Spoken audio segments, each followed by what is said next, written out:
안녕하세요. 저는 지방의 소도시에서 사는 30대 여성입니다.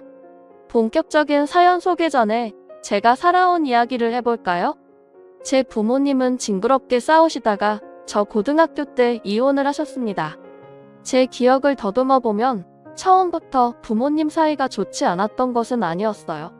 어릴 때는 아버지가 사업하셔서 집도 넓었고 화목하게 잘 살고 있었습니다.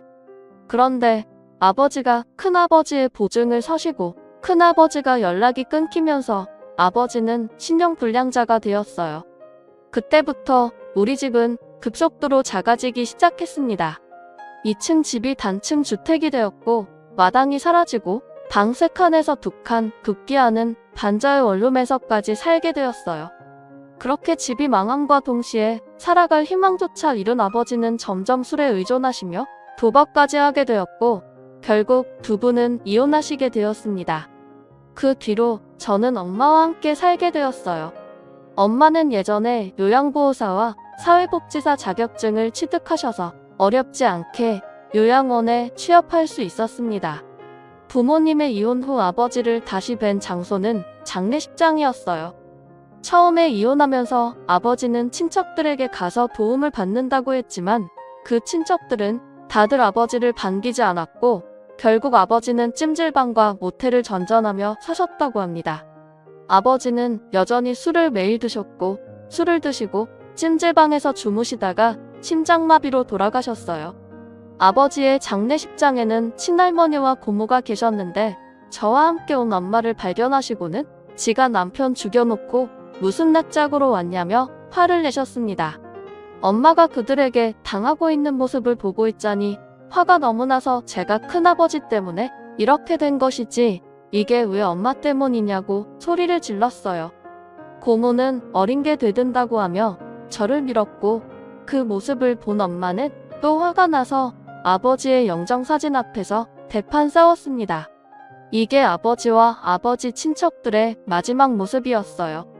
그 뒤로 저는 고등학교를 졸업하고 바로 회사에 취업했습니다.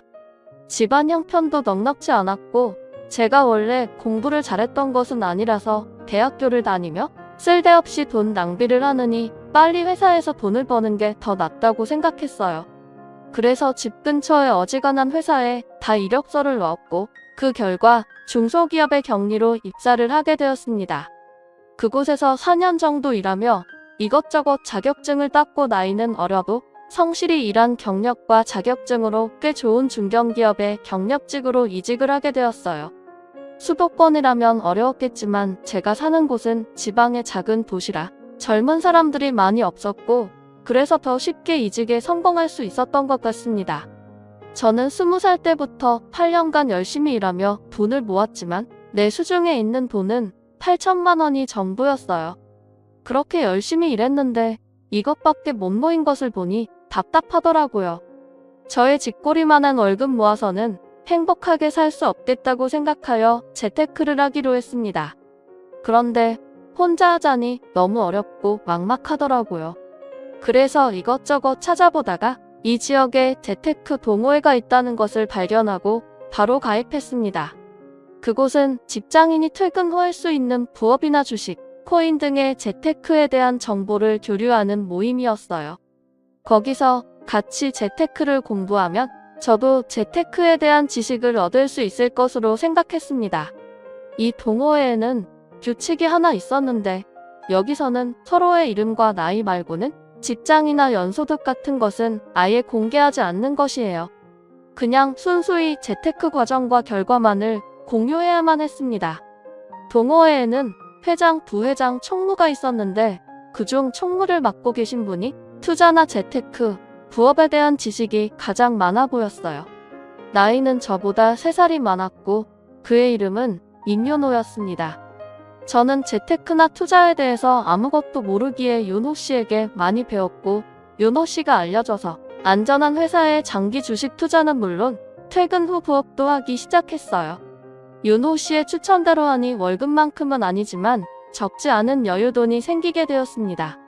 저는 윤호 씨에게 너무 고마워서 밥을 사겠다고 했어요. 밥을 먹으며 더 친해진 우리는 따로 연락도 주고받는 사이가 되었고 결국 연인까지 되었습니다. 연인이 된 후 알았는데 윤호 씨는 공무원으로 일하고 있었어요. 우리는 점점 더 서로에 대한 마음이 깊어졌고 나이도 있으니 결혼에 대해 진지하게 고민을 하게 되었습니다. 저는 우리의 사이가 더 깊어지기 전에 우리 집 이야기를 해야겠다고 생각했어요. 아버지가 빚부증 선거부터 아버지는 돌아가시고 엄마와 산다는 이야기까지 했더니 윤호 씨는 고생 많았겠다고 하며 자신의 집안 이야기를 시작했습니다. 윤호 씨 역시 아버지의 빚부증 때문에 집안이 망했었다고 해요. 그 뒤로 우리 아버지처럼 윤호 씨 아버지도 술, 담배만 찾으시다가 암에 걸려 돌아가시고 그 후 장남인 자신이 돈을 벌어야겠다는 생각에 미친 듯이 부업하고 투자해서 지금은 2억 가까이 모았다고 합니다. 저는 비슷한 상황을 겪었음에도 이렇게 많은 돈을 모은 윤호 씨가 대단하다고 느꼈어요. 정말 존경스럽기까지 했고 만나면 만날수록 배울 점이 많다고 생각되었습니다. 윤호 씨는 절대 쓸데없는 돈을 쓰지 않았어요. 가계부까지 쓰며 돈 관리에 있어서는 아주 엄격했습니다. 저는 물건을 살 때 그냥 보이는 데서 사는 반면 윤호 씨는 최저가를 찾아서 샀고 저는 그런 모습이 멋져 보였어요. 또한 만날 때마다 주식이나 재테크에 대해서도 자세히 알려주었고 저는 이전에는 경제 개념이 없이 모으기만 했지만 윤호 씨와 만나면서 경제 개념도 꽤 생기고 푼 돈을 모아 목돈으로 돈을 불리는 재미를 알게 되었습니다. 그와 동시에 윤호 씨에 대한 제 마음도 더 깊어졌어요. 이런 사람과 평생 함께하면 배울 점도 많고 옳겠다는 생각이 들었죠. 윤호 씨 역시 제가 싫지는 않았는지 먼저 결혼하자고 말해주었습니다. 결혼을 생각하고 예비시댁에 처음으로 가게 되었어요.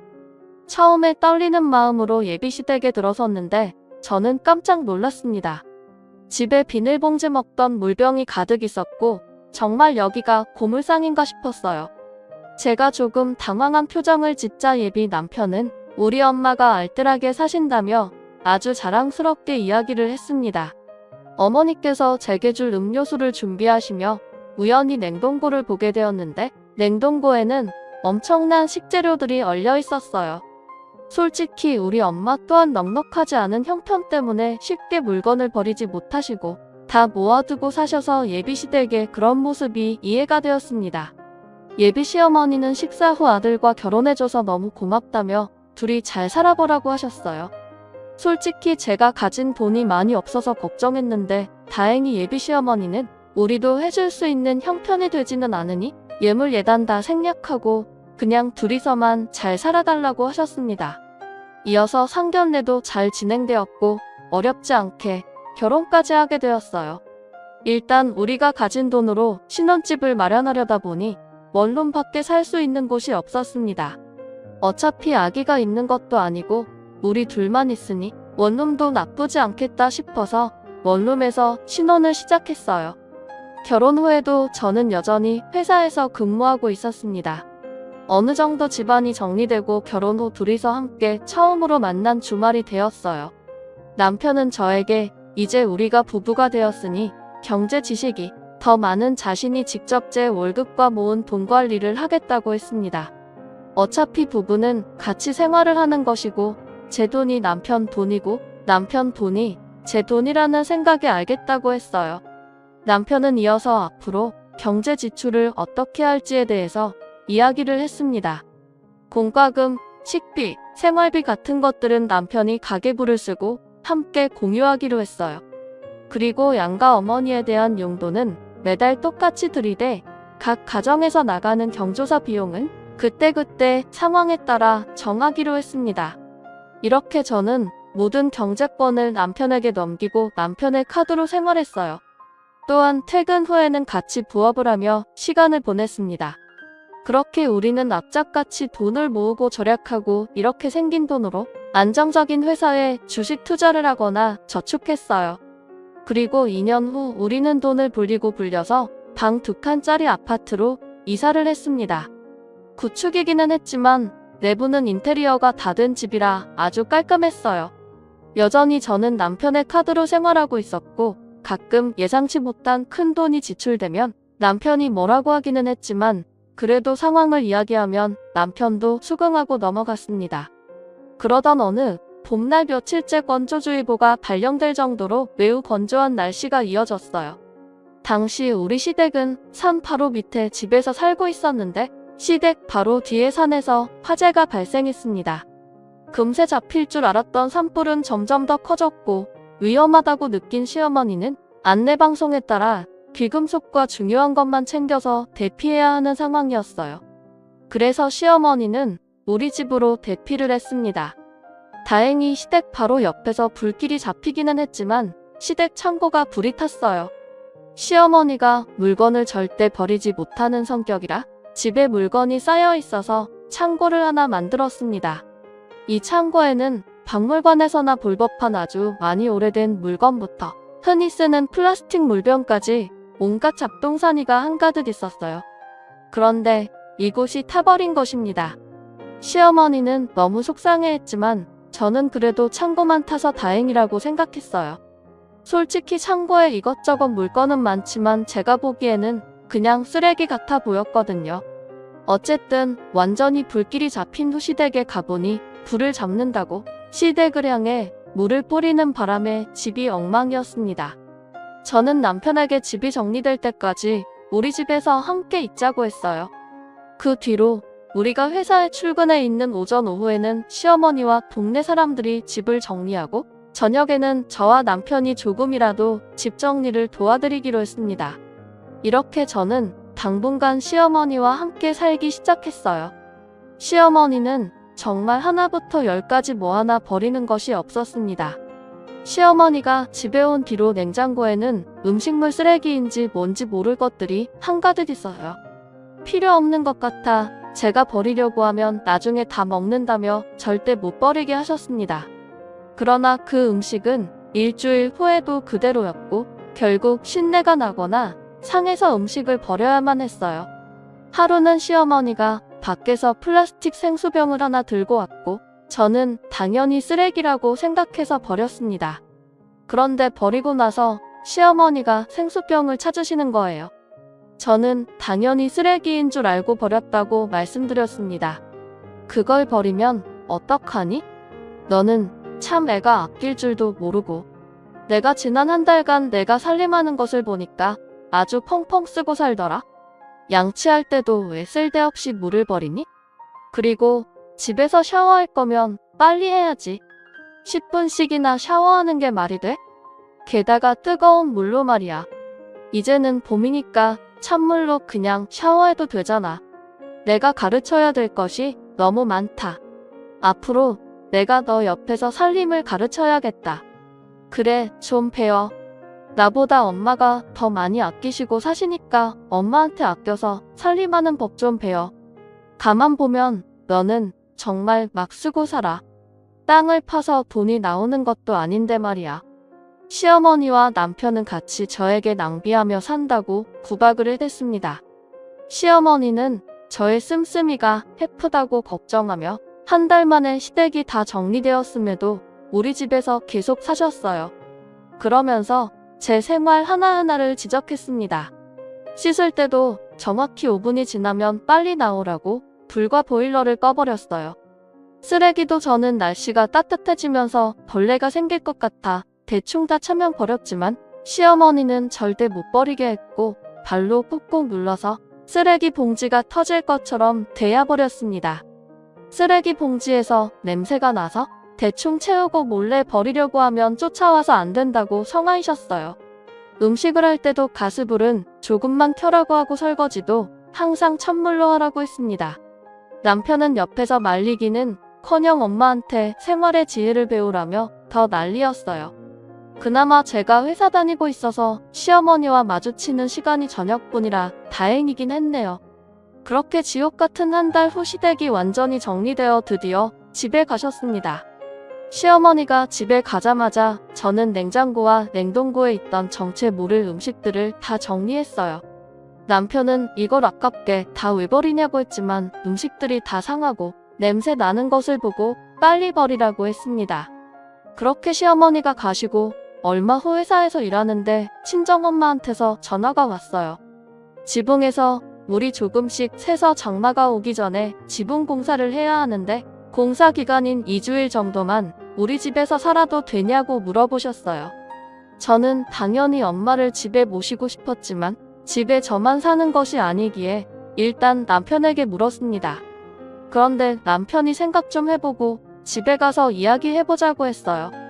평생 같이 살자는 것도 아니고 고작 2주일인데 생각까지 하고 이야기할 필요가 있나 싶은 생각에 조금 서운했습니다. 만약 반대의 상황이라면 저는 일말의 고민도 없이 당연히 집에서 머무시라고 할 것이에요. 물론 불편하기는 하겠지만 그래도 당연히 그리해야 된다고 생각을 가졌는데 남편은 아닌가 하는 생각이 들었습니다. 그날 퇴근 후 저는 남편에게 엄마 집이 공사할 동안 우리 집에 계시는 것에 대해 다시 물었어요. 안 그래도 회사에서 생각해봤는데 장모님이 우리 집에 계시려면 생활비를 조금 받아야 할 것 같아. 2주일이긴 하지만 그래도 우리 집에서 먹고 주무시고 씻으시잖아. 생활비라니? 엄마도 출근하셔서 그래봤자 저녁때일 뿐인데 무슨 생활비식이나 받아? 그렇게 따지면 어머님도 한 달 넘게 계셨는데 그때도 생활비 받아야 공평한 거 아니야? 우리 엄마는 화재로 도무지 살 수 있는 형편이 되지 않아서 우리 집에 어쩔 수 없이 오신 거고 장모님은 그럴 정도는 아니잖아. 그 집에서 계실 수는 있는데 단지 먼지가 날린다는 이유로 우리 집에 오시겠다는 거 아니야? 그럼 장모님 때문에 너는 몰라도 나는 불편한 그런 걸 감수해야 하니 당연히 생활비는 받아야지. 그리고 어머니가 물론 저녁 때만 계시기는 하지만 매일 적어도 2번은 씻으실 테고 씻는 동안 사용될 수도세, 가스비도 당연히 받아야 하는 거 아니야? 사실 우리는 그동안 친정과 시댁이 다 집에서 20분 거리라 친정이나 시댁에서 잠을 자본 적도 없었고 우리 집에서 시어머니나 엄마가 주무신 적도 없었습니다. 다들 집이 코앞인데 왜 굳이 남의 집에서 자느냐고 하시며 명절에도 요리할 때만 모이고 집은 각자 집에서 편하게 잤어요. 그런데 결혼 후 처음으로 엄마가 우리 집에서 주무시겠다는데 가스비며 수도세를 받아야 한다는 남편의 말이 너무 황당했습니다. 제가 남편에게 더 따지려던 찰나 엄마한테 전화가 왔어요. 엄마가 근무하시는 요양원 근처에 살고 계시는 이모 집에서 공사할 동안 계시기로 했답니다. 아무래도 거기가 더 가깝기도 하고 마음도 편할 것 같다면서요. 그래서 다행히 이 문제는 일단락되기는 했지만 남편에게 너무 서운했습니다. 그날 이후로 저와 남편은 왠지 모르게 어색해지고 서먹해졌어요. 그렇게 서먹하게 지내다가 제 생일이 왔습니다. 우리는 아직 마음의 앙금이 풀어진 상태가 아니라 그냥 제 생일도 조용히 지나가려 했어요. 그런데 퇴근하고 오니 남편이 케이크와 제가 평소에 좋아하는 음식을 포장해 왔더라고요. 같이 음식을 먹으며 남편이 하는 말이 저번에 장모님이 우리 집에서 지낸다고 했을 때 그리 말한 거 미안하다고 했습니다. 그날 이후로 제가 계속 화나 보여서 답답한 마음에 친구들에게 말했다가 욕을 엄청 먹었다고 해요. 이혼 안 당한 게 다행이라는 소리까지 들었다고 합니다. 2번 다시는 이런 일 없게 하겠다고 하며 미안하다고 다시 한번 사과했고 저 역시 남편의 진심 어린 사과에 서운했던 마음이 눈 녹듯 사라졌습니다. 그리고 한 달 후 몸이 이상해서 임신 테스트를 해보니 2줄이 떴어요. 제게 아기가 생겼습니다.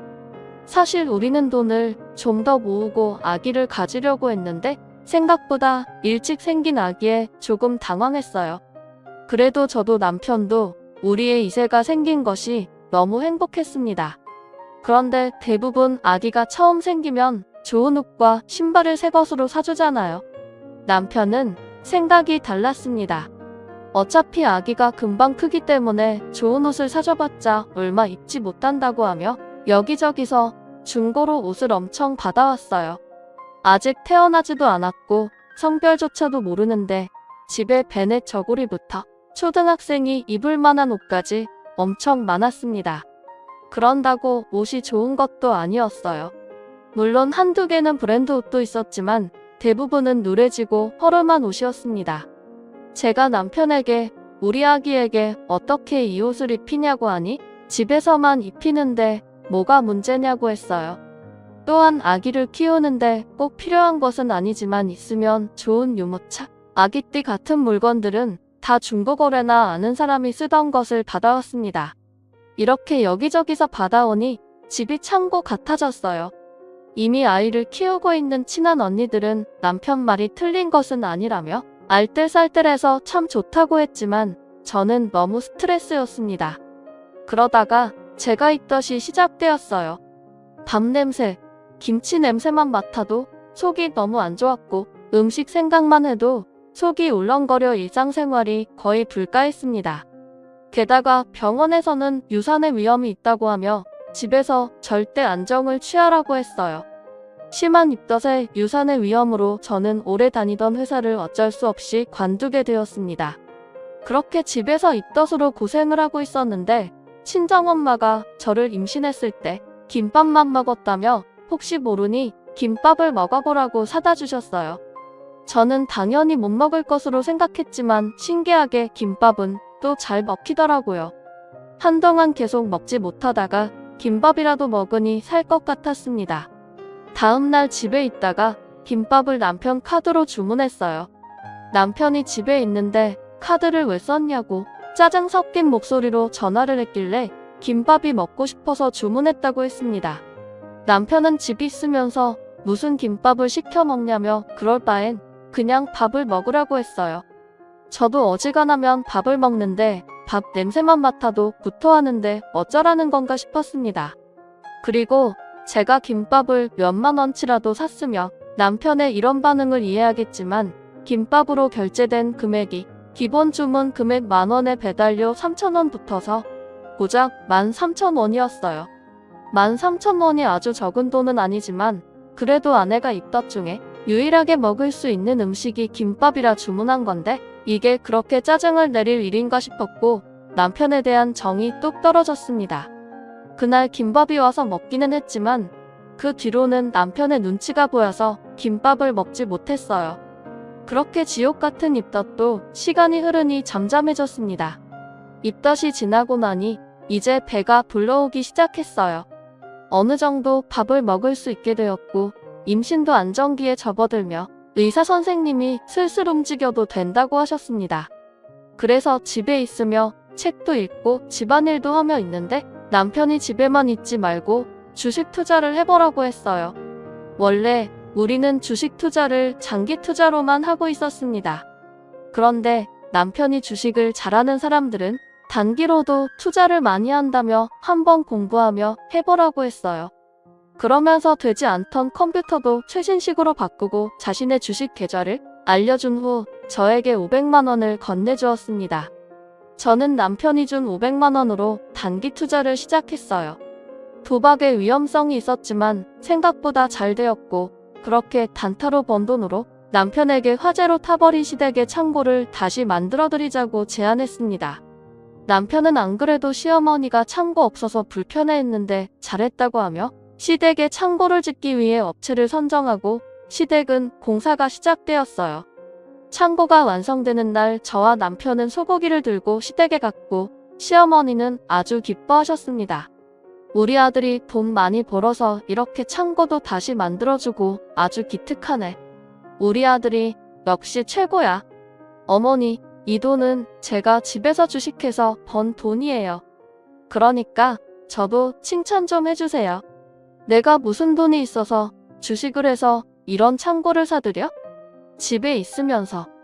제가 남편이 준 500만 원으로 주식 투자해서 돈을 이렇게 불렸어요. 그치 여보? 그래봤자 다 내 돈으로 한 건데 뭐. 그러니까 내가 한 거지.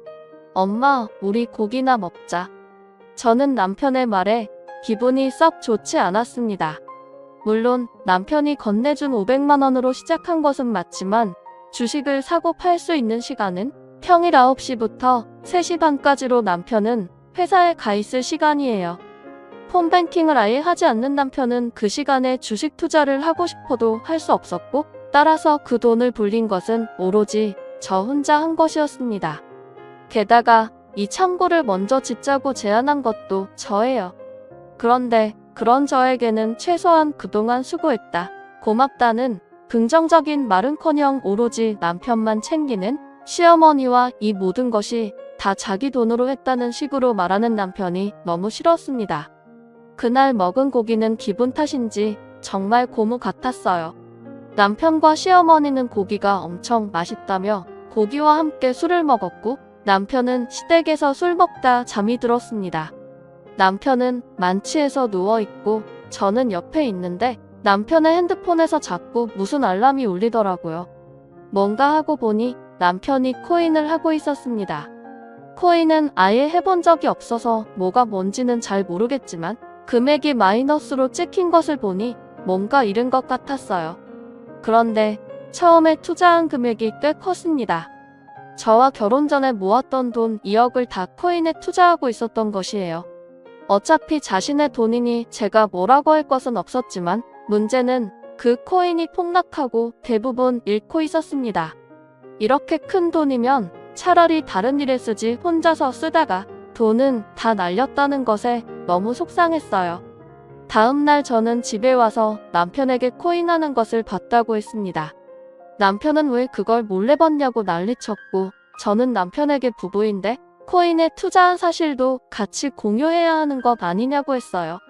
남편은 자기가 결혼 전에 번 돈으로 하겠다는데 왜 그리 난리냐고 오히려 저를 이해하지 못했고 그날 이후 남편과 저는 완전 냉전 상태였습니다.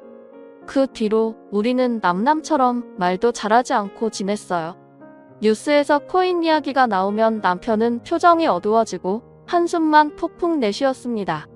그뿐만 아니라 밤에 잠도 잘 안 오는지 새벽에도 일어나서 생수를 마시고 한숨만 쉬고 있었어요. 그런 남편을 보니 저도 답답했고 점점 제 표정도 좋지 않아지는 것을 본 친정엄마는 저에게 무슨 일 있냐고 물었습니다. 저는 모든 사실을 말했고 엄마는 저에게 1,000만 원을 건네며 필요할 때 쓰라고 하셨어요. 엄마에게 돈을 받기 너무 죄송해서 거절했지만 여자도 돈이 조금은 있어야 한다며 가지고 있으라고 하셨습니다. 그렇게 답답하게 살던 어느 날 새벽에 잠을 자다가 배가 너무 아파서 깼어요. 뱃속의 아기에게 문제가 생긴 것 같아서 다니던 산부인과에 바로 가려고 했지만 남편이 가지 못하게 했습니다. 그 이유는 새벽에 진료받으면 진료비가 더 비싸다며 아침에 진료 시간에 맞춰서 가라는 거예요. 그런데 저는 태어나서 이렇게 배가 아픈 적이 있었나 싶을 정도로 배가 너무 아팠습니다. 저는 당장 병원에 가고 싶어서 콜택시라도 부르려고 했는데 택시는 안 잡히고 남편은 가지 말라고 하며 운전도 안 해주고 미칠 지경이었어요. 아픈 배를 잡고 울고 불고 난리를 쳐도 남편은 그냥 참으라고만 했습니다. 그렇게 시간이 지나 해가 뜨고 드디어 9시가 되었어요. 산부인과 진료 시간에 맞춰서 병원에 가서 증상을 말한 후 바로 검사를 하니 이미 아기가 뱃속에서 심정지 되었다고 했습니다. 의사 선생님은 임산부가 배가 아프면 새벽이라도 당장 병원에 왔어야지 왜 안 왔냐고 하며 뭐라고 하셨어요. 이를 이 지경까지 만든 남편은 그 옆에서 아무 말도 안 하고 있었고 저는 눈물을 흘리며 아기를 보냈습니다.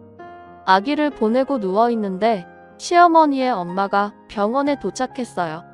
엄마는 괜찮냐고 하며 제 걱정을 하시는데 시어머니는 손주가 유산되었다는데 병원비만 걱정하고 앉아 있었습니다. 남편도 역시 그 옆에서 병원비만 걱정하고 있었어요. 그 모습을 보니 엄마도 저도 너무 화가 났습니다. 지금 손주가 유산이 됐는데 그깟 병원비가 그렇게 걱정되세요? 임서방, 자네 제정신인가? 지금 자네 자식이 허망하게 죽었어. 아니, 아기가 죽은 게 왜 우리 아들 잘못이에요? 제대로 품지 못한 전현이 잘못이지. 왜 우리 아들한테 뭐라고 한답니까? 뭐요? 당신 아들이 코인인가 뭔가 거기에 투자만 하지 않았어 봐. 그러면 우리 딸이 스트레스 받지 않고 잘 품었겠지. 코인? 그게 뭔데요? 당신 아들이 코인에 투자해서 거금을 날리는 바람에 우리 딸이 스트레스 받아서 이 지경까지 된 거 아니야? 야, 너는 내 남편이 쓸데없는데 투자했으면 그걸 말렸어야지.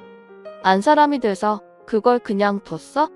하여튼 멍청해서는 당신 아들이 말도 하지 않는데 우리 딸이 무슨 수로 알고 그걸 말려요? 진짜 해도 너무하네. 아이도 유산되었고 하니 그냥 이참에 갈라서요. 둘 이혼시킵시다. 엄마와 시어머니는 제 병실에서 대판 싸웠고 엄마는 이혼을 시키자고 하셨어요.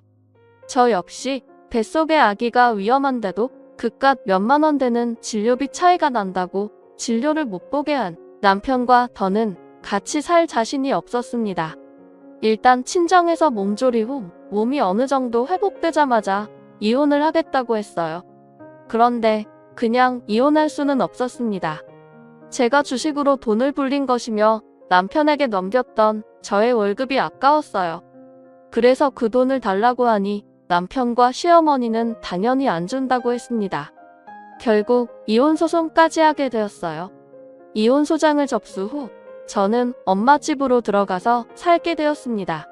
어느 주말 엄마와 집에 있는데 누군가 집으로 찾아왔어요. 문을 열어보니 예전에 아버지가 보증을 서줬던 큰아버지였습니다. 큰아버지는 엄마를 보자마자 무릎을 꿇으며 정말 미안하다고 하며 엄마에게 거액의 돈을 건네셨어요. 상황을 들어보니 큰아버지는 그때 사업하며 빚을 많이 지셔서 도망쳤다고 합니다. 그렇게 도망다니며 일용직으로 일했고 노숙 생활을 하면서 돈을 모으고 모았다고 해요.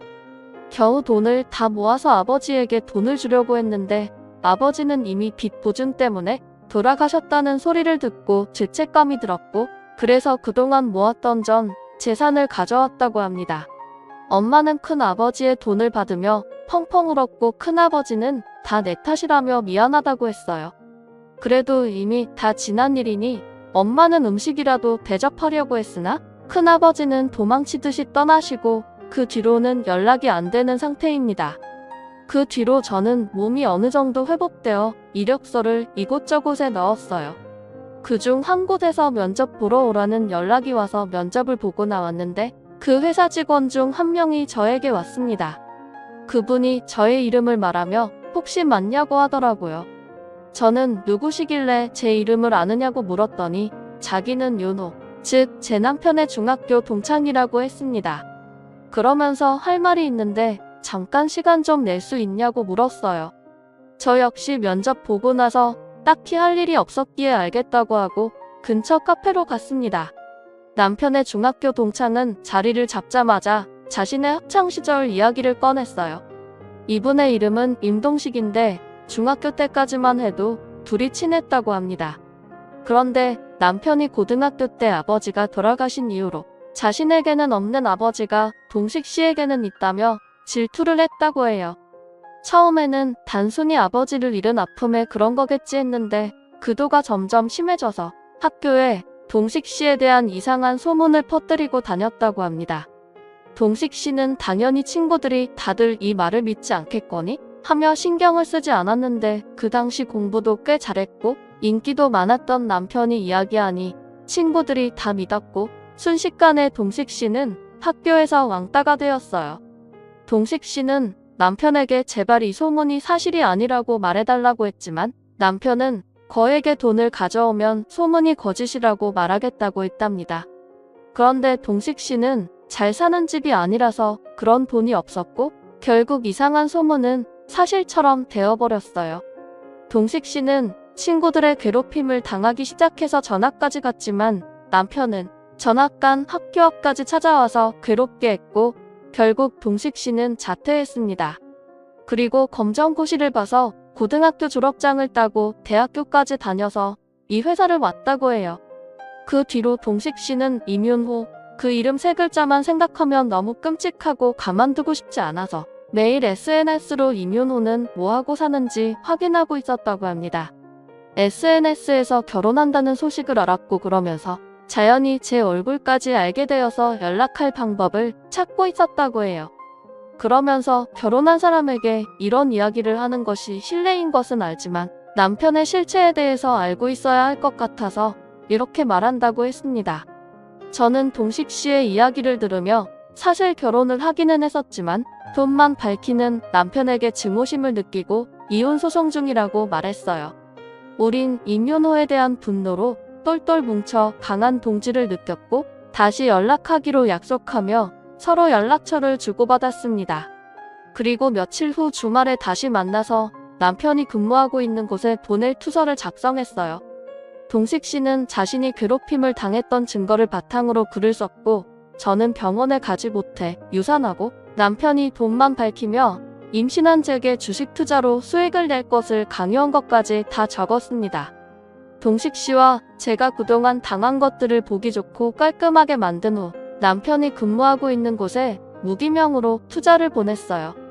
또한 이 동네의 맘카페를 포함한 동네 사람들도 운영되고 있는 SNS와 카페 등에 다 가입해서 투서의 내용을 다 올렸습니다. 우리 동네는 정말 좁은 동네라 남편에 대한 안 좋은 소문은 물론 남편 얼굴까지 쫙 퍼지기 시작했어요. 그렇게 일주일 후 남편이 화가 잔뜩 난 목소리로 근처 공원에서 만나자고 했습니다. 저는 남편과 저 이렇게 둘이서만 만나면 남편이 어떤 짓을 할지 모르겠다는 생각에 동식 씨와 함께 나갔어요. 지금 이게 뭐 하자는 짓이야? 더럽고 비열하게 이렇게 해서 날 말려 죽일 셈이야? 그리고 너네들은 어떻게 알게 됐어? 내가 동식 씨랑 어떻게 알든 말든 그건 네 알바 아니고 너 중학교 때도 아주 꽤 날렸더라? 그런 사람이 나라의 세금을 받아먹는 공무원이라니? 내가 도무지 가만히 보고만 있지 못해서 말이야. 그래서 지금 나 어디에서도 고개 못 들고 다녀 알아? 이제 어떻게 할 거야? 어떻게 할 거냐고? 나 너네들 허위사실 유포죄 명예훼손으로 신고할 거야. 임윤호 벼랑 끝에 몰리니 이제야 얼굴을 보여주네. 허위사실 유포죄 명예훼손? 할 수 있는 거 다 해봐. 그런다고 사실이 거짓이 되니 우리 하나도 안 무서워. 정말 네가 이 모든 사실을 지우고 싶으면 돈 가져와. 네가 좋아하던 그 돈으로 이 모든 것들을 다 지워줄게. 알겠어? 네가 어떻게 나한테 그럴 수가 있어? 네가 네가 나한테 한 짓을 생각해봐. 네가 고등학교 때 나에 대한 이상한 소문 퍼뜨려서 왕따 되게 해서 나는 고등학교도 자퇴했어. 그랬던 네가 어떻게 그럴 수 있냐고? 돈 가져와 봐. 그럼 이 모든 사실 다 거짓말이라고 하고 우리가 SNS에 올린 것들도 다 내려줄게. 근데 만약에 안 가져온다? 그러면 이 동네뿐 아니라 전국에 퍼질 수 있도록 나는 최선을 다할 거야. 알겠니? 남편은 그 자리에서 정신 나간 사람처럼 울부짖고 저와 동식 씨는 그런 남편을 두고 나왔습니다. 며칠 후 남편이 동식 씨에게 다시 만나자고 연락을 했고 저에게 같이 나가자길래 우리는 함께 약속 장소로 갔어요. 남편은 가방에 자신이 가진 돈 전부라며 돈 가방을 동식 씨에게 건네주었습니다. 돈이 참 무섭네. 그래서 네가 고등학교 때도 뭐만 하면 돈을 가져오라고 했나 보다. 이 돈은 내가 아주 좋은 곳에 잘 쓰도록 할게. 이제 나 정말 거지 됐어. 이 돈이 내 전 재산이야. 그러니까 이동식 너는 이제 이 돈 가지고 꺼지고 아린이 너는 이제 이혼소송 취하해줘. 그냥 같이 살자. 제정신이니? 내가 왜 너랑 같이 살아?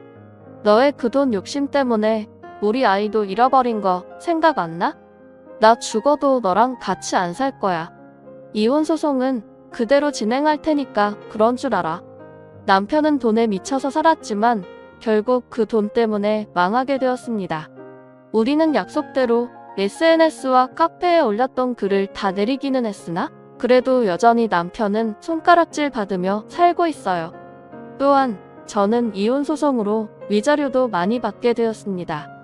그 후 저와 동식 씨는 종종 연락을 주고받았어요. 우리는 서로의 아픔을 위로해주며 마음이 깊어져 연인 사이까지 되고 결혼까지 약속했습니다. 동식 씨의 집으로 처음 인사드리러 간 날 저는 아무래도 결혼도 했고 유산한 적도 있어서 저를 싫어하실 것으로 생각했지만 다행히 시부모님은 저를 너무나 반기셨어요. 오히려 임윤호 그 싹수 없는 새끼랑 사느라 정말 고생했다고 하시며 저를 위로해 주셨고 신혼집도 그냥 해주신다고 하며 얼른 상견례 날이나 잡으라고 하셨어요. 그리고 상견례 날 친정엄마와 시댁 식구들이 다 모여 있는데 어찌 알았는지 전 시어머니가 그 자리에 오셨더라고요. 이 인연이 우리 아들은 매장을 시켜놓고 자기는 좋은 남자 만나서 감히 결혼을 하려고 그래? 어디 내가 결혼하게 그냥 둘 것 같아? 오늘 너 죽고 나 죽자. 전 시어머니는 저를 보자마자 제 머리를 다 쥐어뜯을 기세로 달려오셨습니다. 그런데 저의 반대편에 앉아 계신 예비 시어머니를 보더니 저승사자라도 본 것처럼 얼굴이 하얗게 질렸어요. 그리고 예비 시어머니는 전 시어머니를 보자마자 화를 내며 뜨거운 차를 그대로 얼굴에 부어버렸습니다. 그때 쌍꺼풀 터진 거로는 부족했나봐? 감히 내가 누구 며느리한테 코지하려고 예의 없이 상견례 자리까지 찾아와? 20년 전이나 지금이나 눈에 보이는 게 없는 년 같으니라고. 항상 인자하시던 예비 시어머니가 이렇게 화내시는 모습은 저도 제 예비 남편이 된 동식 씨도 처음 봐서 너무 놀랐습니다. 무슨 일인지 알고 보니 예비 시아버지와 예비 시어머니가 신혼 때 예비 시아버지의 돈을 보고 접근한 꽃뱀이 하나 있었다고 해요. 하지만 예비 시아버지는 절대 그 여자에게 넘어가지 않았고 예비 시어머니는 그 여자의 존재를 알고 나서 그 여자에게 쫓아가 머리채를 붙잡고 엄청 싸웠다고 합니다. 그런데 이 꽃뱀 여자가 바로 저의 전 시어머니였어요. 상견례장에서 오랜만에 만난 두 분은 그곳에서 격렬한 몸싸움을 하셨고 당연히 저의 예비 시어머니의 완승으로 싸움은 마무리되었습니다. 죽을 때까지 잊지 못할 상견례 후 초고속으로 결혼식까지 하고 지금 저는 동식 씨와 부부의 연을 맺었어요. 그러다가 지난주에 아주 많이 웃긴 일이 하나 있었습니다. 저희가 저녁에 출출해서 야식으로 치킨을 시켰는데 배달원으로 온 사람이 바로 저의 전남편 임윤호였어요. 제가 갑자기 웬 배달이냐고 하니 저와 이혼 후에 소문이 퍼지면서 파면당하고 코인으로 전 재산 다 날리고 폐가 망신했다고 합니다. 그래도 입에 풀칠은 하고 살아야 하니 오토바이 타고 배달원으로 일하고 있다고 해요. 전 남편은 저와 남편의 얼굴을 보고 쪽팔렸는지 고개를 숙이고 도망가 버렸습니다. 그래도 한때 부부였으니 1,000원이라도 쥐어줄까 했는데 그냥 생 가버리더라고요. 돈을 벌기 위해 그토록 아등바등 살았지만 결국 그 돈의 노예가 된 전 남편을 만나 한동안은 제 인생이 암흑기였어요. 하지만 지금은 진짜 제 짝을 만나서 행복하게 살고 있습니다. 마음도 편해서 그런지 아기까지 생겼어요. 비록 첫 번째 아이는 유산이 되었지만 이번에는 반드시 잘 품어서 건강하게 낳아보려고 합니다. 그리고 저의 아이는 절대 돈의 노예처럼 살지 않고 야무지고 똑똑한 아이가 되도록 잘 키워볼 생각이에요. 저 잘할 수 있겠죠? 엄마가 된다는 게 참 좋으면서도 막중한 책임감이 느껴지네요. 지금까지 저의 사연 들어주셔서 감사합니다. 모두 부자 되세요.